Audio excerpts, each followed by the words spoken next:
Stitching ये 2 मेरी hobby थी, लेकिन मैं टीचिंग तो नहीं कर पाई, स्टिचिंग में चली गई। अच्छा। तो हाँ, ये इससे मैं जुड़ गई और मुझे बहुत अच्छा लगता है, यहाँ तक कि मुझे मेरी फैमिली के साथ रहने से अच्छा ज़्यादा मुझे यहाँ पे टाइम स्पेंड करना बहुत पसंद है।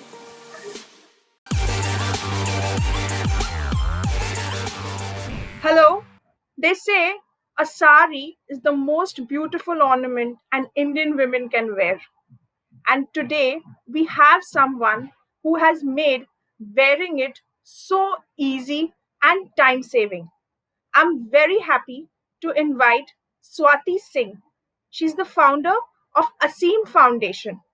Welcome, Swati, and we're so glad to have you today.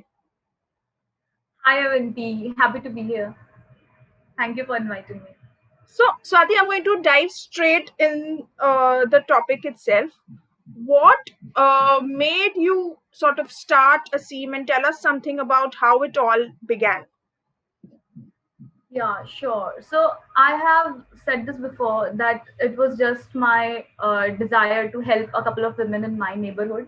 So I have been like witnessing their financial struggles since I was a kid. So I just like as I grew up, I just wanted to help them, and you know what they. I did help them like starting a self-help group and all of that, but I realized that like for such women, opportunities do not exist in the current market, so you'll have to create a new opportunity. So that is how Asim Shakti came into being. Why, why this and not something else?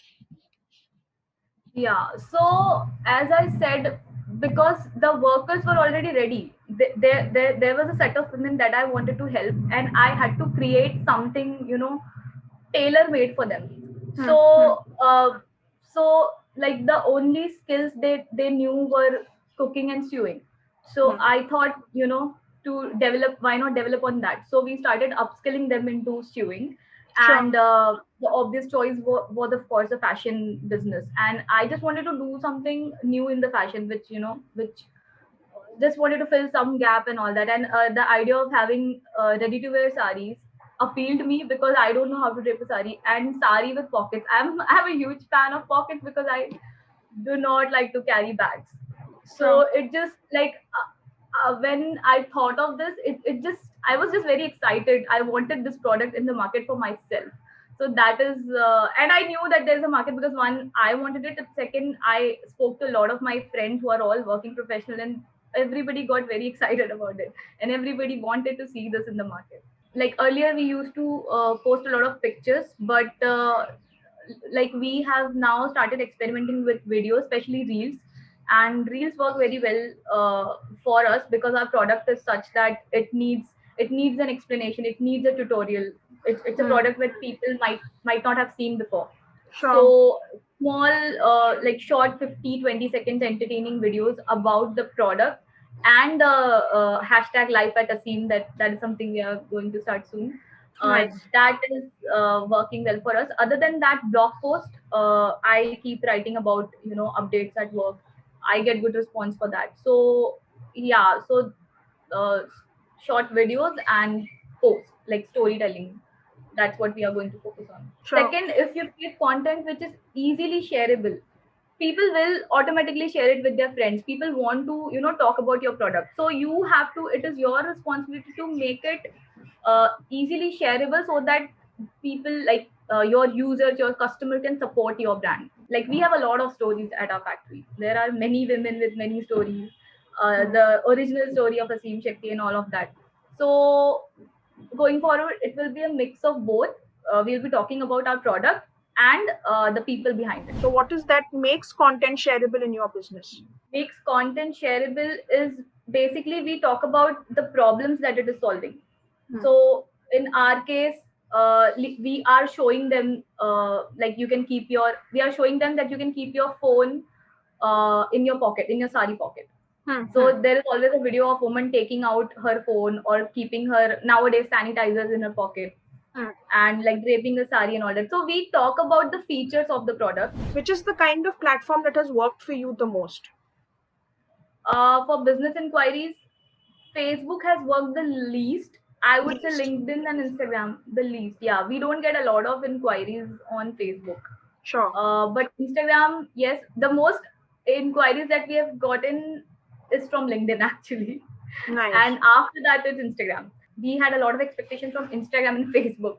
But surprisingly, LinkedIn worked very well for us. LinkedIn was the one, who gave us a lot of good leads. The conversion rate on LinkedIn was much higher than Instagram and Facebook. So that was again result of experimenting, and now we are taking LinkedIn seriously. We are designing our content for LinkedIn also. It may work for a platform as Instagram, but do you think the same content works on LinkedIn, or do you change? And what change do you make? So we definitely change, because see, people are more aware of of, like, they want to live a sustainable life. People want to know who you are. People want to know your story. People want to trace the life of the product. So it is very important to be transparent. So LinkedIn is the platform which gives us that space where we can be transparent. We can be transparent about our processes. We can share our all the behind the scenes stories. We are also posting about the product, because again, as I said, our target audience is modern Indian working women, which is there on LinkedIn now. Because the times are changing, people want to connect with the brand. So I cannot just say that I want to first focus on the product and then share the story. It has to be equally represented. Where do you think you would want to take the business for the next 1 to 5 years, Swati? So as I said, it was created for the women that I knew. So when I was able to create a sustainable source of income for 10 women, now I want to scale it to 10,000 women. So that's the dream. Like maybe let's say by 2025, that would be the milestone. All the Thank best you so for your much. I plan. hope it was helpful. Thank you so much for giving me this platform to talk about us. Thank you.